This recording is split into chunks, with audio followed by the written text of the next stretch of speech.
welcome to Oxford History Today. I'm your host, Ron Brock, and I thought today that we would take a look at one of the communities in northeast Oakland County, and that being Thomas. That's a small village just north of Oxford, and actually it's on the northern border of Oxford Township. The village itself was platted in 1873 when there was a need up there for a railroad station. The railroads have been run through Oxford and continuing on north, and we needed a station up there. So they built a station, and by the late 70s, the village was pretty well being completed. There was the railroad station, there was a store, there was a grist mill, an elevator, and of course the houses and a church and a school, and everything that kind of goes together with the village. Now today, we're really lucky because we've got some people coming in that have personal knowledge of the history of Thomas. Our first guest, Mrs. Mary Ann Schlicht, her in-laws actually moved into the area in 1907 as a telegraph operator for the railroad, and she's going to give us a real personal insight into the history of Oxford's townships, Thomas. We also have another guest who's going to come in and give us a little bit of history on the church in the village. So we're really going to have some very knowledgeable people today. And at this time, I would like to bring Mary Ann on the set and let her tell us a little bit about her knowledge of the history of Thomas. Hi, Mary Ann. Welcome to the show. Good morning. Come on in and sit down, and we'll talk a little bit about Thomas this morning. Okay. Thomas was developed as an added depot for the railroad. The railroad came through Oxford in 1872, and shortly after that, the volume was so great, and there were so many farmers bringing their produce to be shipped all over the world then, it was decided that they needed a depot closer to Oxford, something that would alleviate all the business that they had in Oxford. So John Thomas, who was a farmer, owned a large piece of land north of Oxford, about 3 miles north, and he platted 18 acres of his farm to be the village of Thomas. It was right next to the railroad station, right next to the railroad tracks, rather.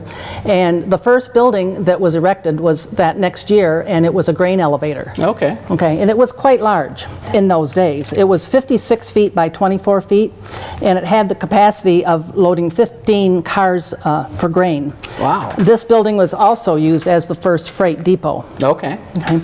In the fall of that year, the Francis brothers erected a grain house 38 feet by 46 feet. And early in 1875, a general store was built by John Thomas and run by a man named L.D. Campbell. A hotel was also built, 24 by 48, with a wing that was 24 feet by 36 feet, and it was 2 stories high. So Thomas was beginning to look like a town. Starting to grow. It was. A general store was built by Mr. Knapp and Mr. Wilson, and also in 1875, they called it a handsome depot was built for the railroad station. A steam grist mill was also built by the Francis and the Johnson brothers in 1876. They said the machinery was first class and was operated by a 40 horsepower engine. The capacity of the mill was 75 barrels of flour a day. That might not be very much in these days, but back then that was really something. That's quite a bit. It was. The growth of Thomas was steady and continual, and they said the population of about 75 souls around this time, the early 1800s. These were the following businesses that really came to Thomas later. A cooperage, they make barrels. Yep. Yep. And the Sherman House Hotel, and a steam mill, 2 general stores, a millinery, which sold women's hats, right. Very important, a grain and lumber business, a clothing store, a boots and a shoe store, a wagon shop, actually had 2 blacksmiths, a post office, and the express agent. And this information comes from the 1877 history of Oakland County. Okay. In 1874, it recorded that 216 carloads of wheat were shipped out of Thomas. It's pretty amazing when you think about all the businesses and all the commerce that was conducted out there, and when you look at it today, you know, it's pretty much just a bedroom community. That's right. That's right. There was an interesting character that lived in Thomas. His name was T.B. Knapp. He was a very big proprietor. He had a store, but he was also the Thomas postmaster.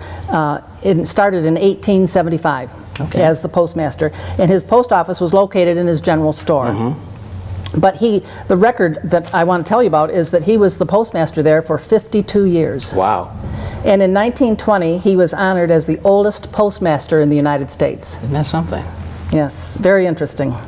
And there's also word that there was a stagecoach back in those early days.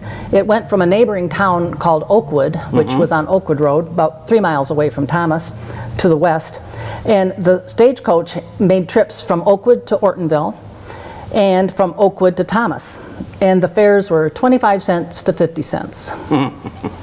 Now, those were the days in the horse and buggy. There were no cars, so this was a very good service to people.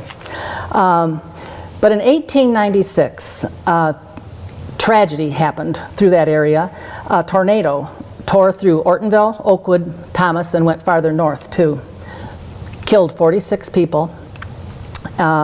We have a book in the museum here that tells about that. Marie Pierce compiled and wrote a book about the tornado, and we sell that at the museum. Oakwood, the little town of Oakwood, didn't rebuild. Now, it had a lot of businesses too. It had a hotel, it had schools, it had school. It was a little village all on its own. But because it didn't have the railroad, it didn't rebuild. But Thomas did rebuild because the railroad was what kept the town going. From then, my history kind of clicks in. In 1907, my husband passed away 4 years ago, but his grandparents came to Thomas, Michigan, because he was hired in 1907 to be the new teletype operator at the railroad depot. The railroad depot, okay. Yeah, that was his job.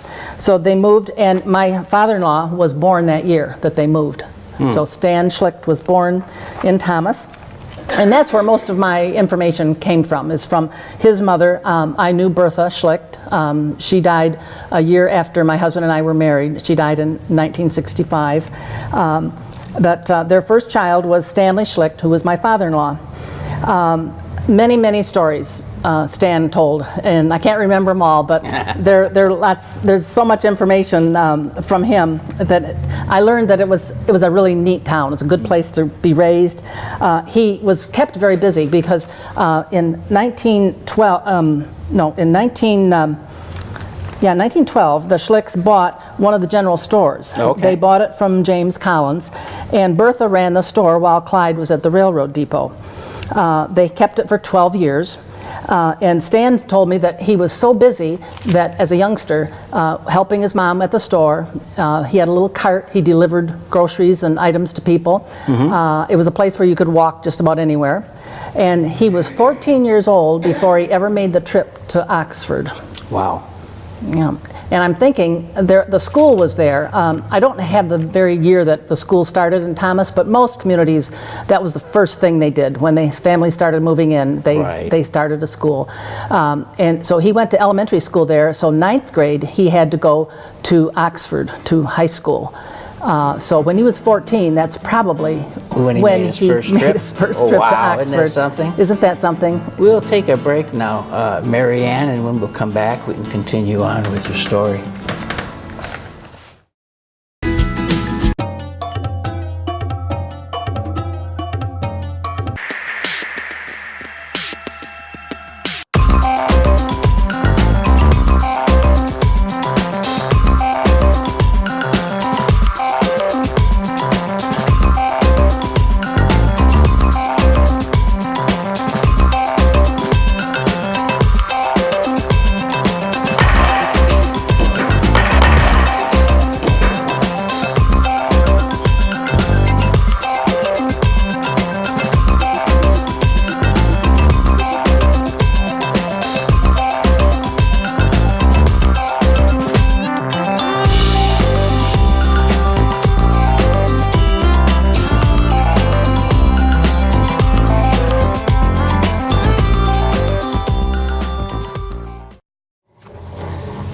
Well, welcome back. Before the break, you were just getting into your family's history in Thomas, so if you'd like to continue on, we knew that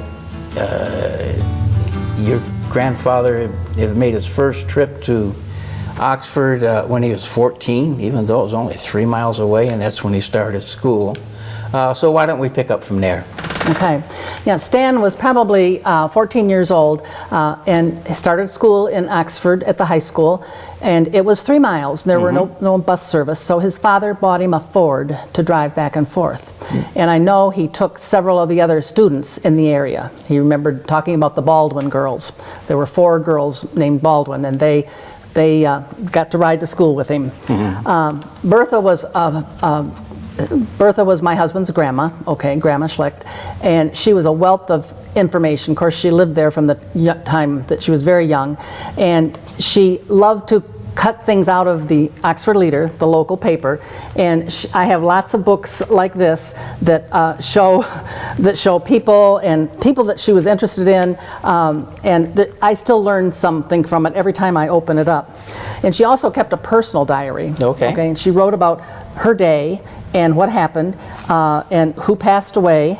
I'd just like to read a couple of them for you. I get tired just listening to her, okay? On Monday, August 3rd, in 1953, she trimmed the bushes in the front of the house, also the roses. She dug weeds from the lawn and washed the front porch. She baked a cake to take to Nyquays, and she picked 1 quart of raspberries. Dorothy Schultz, her next-door neighbor, came with the paper, and about 35 people gathered at Frank and Jenny Nyquays, and they gave them a nice pink blanket for their 41st anniversary.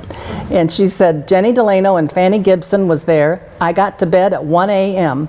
Eddie and Leona Brower brought me home from Jenny's. It goes on and on. Every day she has great things to tell about, and it's such a wealth of information and a good source of history.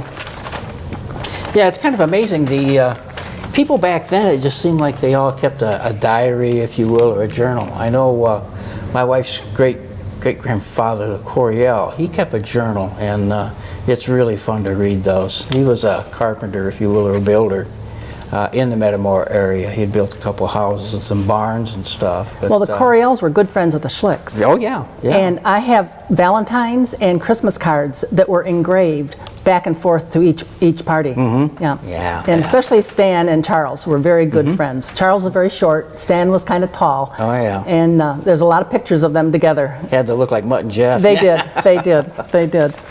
You know, another pastime back in those days was baseball. Yeah. Every little town had a baseball team. Right. And I have a picture here of a team from Thomas. Okay.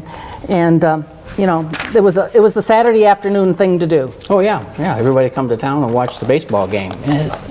There's no movies then, no iPads, no Xbox 360 or whatever they are. Yeah. But they had to have something to entertain themselves. And they had fun. Oh sure, had a ball, picnic lunch or whatever, and just have a good time. That's right. If you'd like, Mary Ann, I know we've got some pictures here in the museum of early Thomas, and I know you brought some from your personal collection. Why don't we go on over and we'll take a look at these now. That'd be great. Okay, if you will.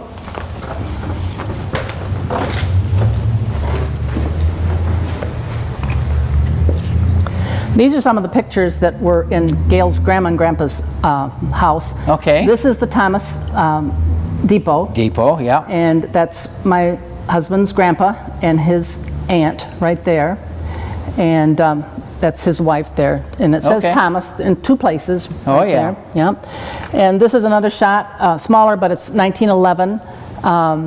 This is the depot, and there's names on there, but it's a Francis Perry and somebody Francis. Okay. And here's another one sitting on the wagon. The wagon, depot wagon, yeah. That's Agent Clyde Schlicht and his daughter Laverne. This is a picture of Thomas from, I don't know, they must have been on something high, maybe even on the top of a train, because it looks like the tracks are right here, doesn't it? Yeah. Yeah, and that's 1913, a little shot of the village. And this is the store that my husband's grandparents purchased in 1912. This is my father-in-law and his sister Laverne standing out in front of it in 1914, and she has a note on here. Grandma wrote on every picture, okay, she which is good. You know, ruins the picture, but it's nice to know who people are. Certainly. And these are hitching posts right out here for the horses. Tie up the horses because from the buggies. Cars were coming, but they weren't, everyone didn't have one in 1914. And this is a picture of Clyde and Bertha out in front of their store in 1915. And then we have the proprietor of the hotel. They called him Fats LaRanger. He was the proprietor at the Thomas Hotel. That was a 2-story building. Yeah. That was a big building. And here's the Collins store from a distance. The Collins store is the one that the Schlichts bought. Okay. And the Garks bought it after the Schlichts sold it. Actually, the Schlichts sold the store for $7,500, and they turned around and used that money to build a very nice house in Thomas that they lived in. And here's a couple of pictures that are interesting. This is a man called Bumpus Jones. I don't know if you remember that name, but he was a baseball player. Detroit Tiger, yeah. Detroit Tigers. And this is my husband's father right here, Clyde Schlicht, and another man, Merle Cohen from Thomas. And this is a picture of Bumpus Jones, and they're going fishing. And they set it on Oakwood Road, so I'm not sure where that lake is, but it would be in the area. And he was a fisherman, we knew that. Yeah. Seems like all the Detroit Tiger baseball players were fishermen in the area. Ty Cobb used to come out here fishing. They were all friends. Yeah. Yes. And Bumpus did, and actually Oxford kind of snuck Ty Cobb into one of their games and as a ringer, and of course they won that game. Couldn't help it win. Yes. Okay, we also have some pictures here that we keep on display here in the library. There's the old store again and a few of the houses. Here they are coming in. This looks like winter time with their sleighs and the horses, and again this is before the automobiles. And here's another picture of the railroad depot. Here they're loading up a train at the Thomas Depot. It was quite an agricultural area. There was a lot going on then. Didn't they call it the, was it the rutabaga? Baggytown. Baggytown, that's Baggytown, it, because they shipped so many rutabaga out of the Oxford area. They also shipped apples. Yep. And grain, a lot of grain, wheat especially, but they also shipped some cattle, some beef. Yes. Well, actually, apples, we had an apple dryer here in Oxford yes, we in the did. early days. Yeah, Yes, over we on did. East Street. Yes, we did. At this time, I think that we should bring Lorene Baldwin on the set, and she's going to explain to us a little bit about the churches, the church that was in Thomas. So at this time, let's bring her on.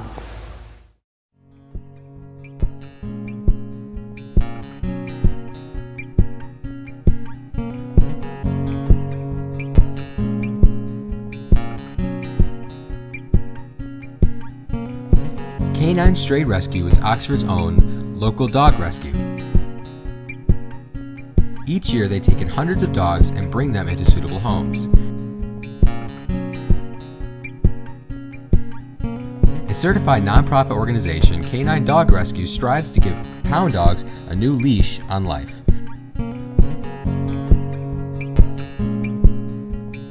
To donate, adopt, or even volunteer, call them at 248-628-0435 or go to their website, dogsaver.org, and click on the Canine Stray Rescue League link.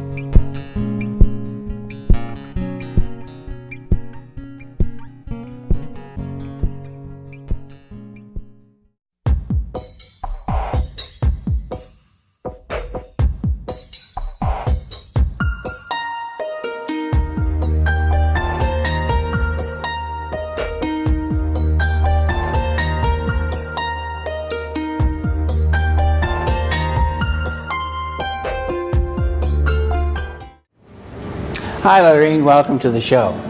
Thank you. I'm glad to be here. Well, great. We've been talking a bit about Thomas's history, and I know that you have a lot of history about the church that's in Yes. Thomas. Yes. We do have one photo up here of the Thomas Church. Yep. And it's small, as but it we is can today. get zoomed in. Right.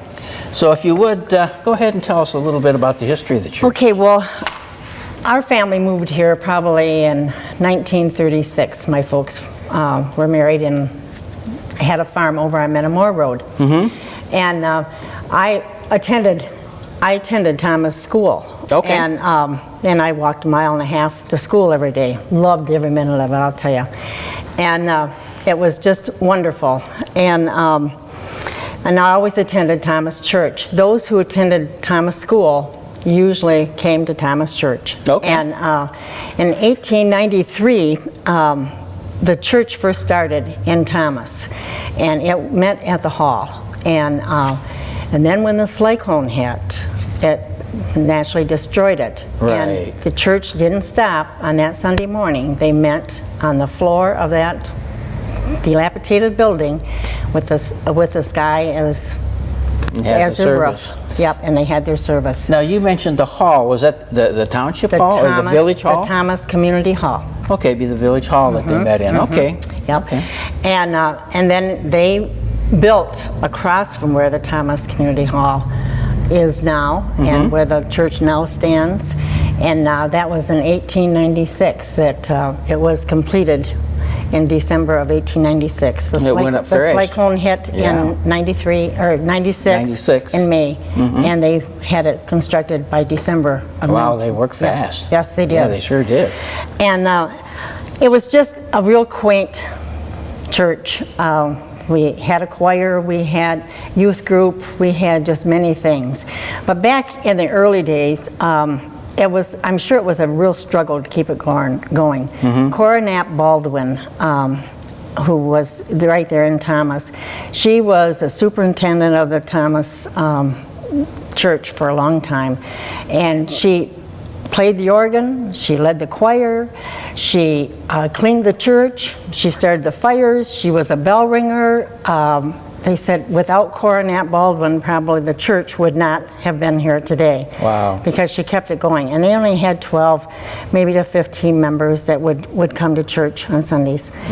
The church, as Thomas School grew and different ones come into Thomas, it really grew. In about I think it was 1993, we probably had 126 on our roll in the Thomas church. We then had to build an education building out in back to house for Sunday school. And back to the Thomas Hall, they always met once a month, and they had dinners, they had bazaars, they had dances, square dances. We were noted for our square dances out there. And then our women's group from our church always had dinners. In fact, when the hall burnt back in probably 43, 44, it burnt. And they went around and they were determined they were going to have that hall. And they went around and they got donations, and that hall was constructed within the next year, and it stands now as it was. And that hall kept going until it was in the 90s that the community got old and no one wanted to come to the meetings, and they always had euchre parties and pedal parties, and so they wanted to disband it, but they didn't quite know what to do, so they gave it to the church. And so then we continued to use it for Bible school, and if we needed extras, Sunday school classes. And then we could have our breakfasts and our Easter breakfasts and Father's Day breakfasts and whatever we wanted to have, we had the building. Well, then as years went on, the church kind of dwindled because the kids grew up, they moved away, and we had less and less in our congregation. So it kind of became an albatross around our neck. And so 10 years ago, we're going on 11 this year, we gave the building to the Oxford Orion Fish. Okay. And that is now where the Oxford Orion Fish Pantry is. And we're just very, very proud of that building. I am president of the Oxford Orion Fish organization, and it has served us just wonderful. I mean, it's just a beautiful building, and it's so nice to know that the hall is still being used and it's serving people in our neighborhood. Oh, it's quite a blessing to the community to have that it is. It's organization there. it's a true blessing. Up and running. Yes. It's really yes. a great organization. Yes. Along with Coronat Baldwin kept the church going, but through the years we had so many wonderful leaders. Bertha Schlicht, Ada Baldwin, of course Coronat, and Mary O'Dell, and it just, without people really taking over and working hard, that's what kept the church going. When I was, as I said, I always walked to school. Thomas was just, I just can't explain the wonderful picture that I have in my mind. It was a little bit of heaven. Thomas, their yards were just all manicured and just beautiful green grass, and it seemed like their lawns all flowed in together. Many flower beds, and people would be sitting out on their porches, visiting and chatting, and there was not a house in Thomas that I never felt comfortable that I could go into, and I could spend the night, I could have dinner there, whatever. My folks always said, well, when we knew you weren't home, we knew you were always at Thomas or somebody's house. And it was just a wonderful, quaint neighborhood. It was just a beautiful picture. Their houses were always groomed. To me, it was just a perfect place. And you actually grew up out of Thomas, didn't you? About yes. a mile and a half. Yes, from the I was a mile and a half is where our farm was. Yeah. And but being our school was there and church was there, I spent many times, and of course we'd go over to MYF and we'd go to choir practice, and my mother always laughed. If there was practice after school, I would light somebody's house and wouldn't walk that mile and a half to go back home, and they may pick me up later when it got dark. But yes, it was just a wonderful place. I couldn't have had a better childhood, being on the farm and then being in Thomas community. You know, it says a lot about the community. You had mentioned it was either 43 or 44 that the community hall burnt down. Well, think about 43, 44, that's during the war. And building materials, any kind of things were very scarce then, because it was all devoted to the war effort. So for them to come up with the materials to rebuild the hall, and actually to have the manpower too. You think about all the young able-bodied guys, they're all fighting the war. So it really wasn't these kind of guys that were building the buildings. It was the older people that were left here. And the women, of course, helped too, and the kids. So it's really something to have that built up so quickly. We had the Brower boys in our community, and they were construction workers. Okay, great. Builders. And they really took over, and they drew up the plans. And the Gingels and all the communities, the Odells, the Schlichts, all of them just chimed in together, and they all got over there, and it was all manually done by them. It was wonderful. Community teamwork. Okay, we've pretty much run out of time, and I certainly appreciate you two ladies coming in today. Well, it's been our pleasure. We want this program to be about the whole area, not just Oxford, because this is the Northeast Oakland Historical Society. And so that'll do it for this week, and look forward to next week's show. Goodbye.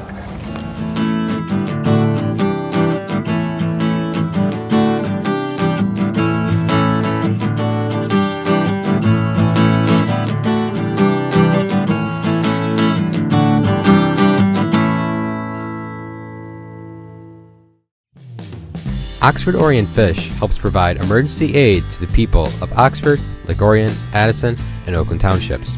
One of the only self-served food banks in the state, Oxford Orient Fish provides once-a-month food supplies based on the size of the family.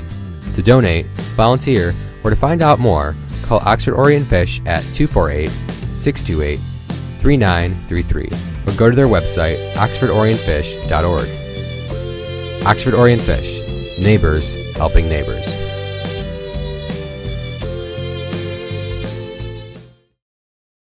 You're watching OCTV, Oxford Community Television, serving Oxford, Addison Township, and the village of Leonard.